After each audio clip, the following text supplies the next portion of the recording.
ngoma za asili ni kila kabila linafanya, lakini tumshukuru sana Dr. Tulia Ackson Masasu, mbunge wa jimbo la Uyole, kutukumbusha ngoma za asili kwa sababu zilichapotea.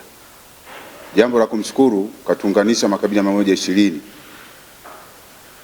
ya hapa Tanzania.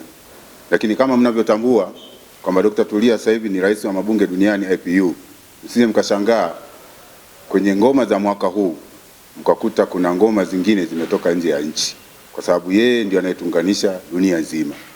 Msije mkashangaa mnaona makilikili, msije mkashangaa mnaona ngoma kutoka Urusi, msije mkashangaa asili kutoka Brazil zikaja hapa, kwa sababu yeye ndio rais wa mabunge duniani na yeye mpango wake mkubwa ni kuifanya dunia iwe moja. Kwa hiyo niwaombe wananchi wa Mbeya kwamba njooni muje mshuhudie ngoma za asili, lakini pia njooni mpate fursa kwa wafanya biashara, wakina mama ntilie, wapika chakula, nyama choma. Kama mlivyoona palikuwa na michezo ya ngoma ya mpira wa miguu, watu walipata fursa kubwa sana ya biashara. Kwa hiyo tunaamini kwa kupitia tamasha tutaenda kufanya biashara na tutaenda kupata fursa kubwa kwa ajili ya kulinda maisha yetu. Asanteni sana na washukuru kwa kunisikiliza.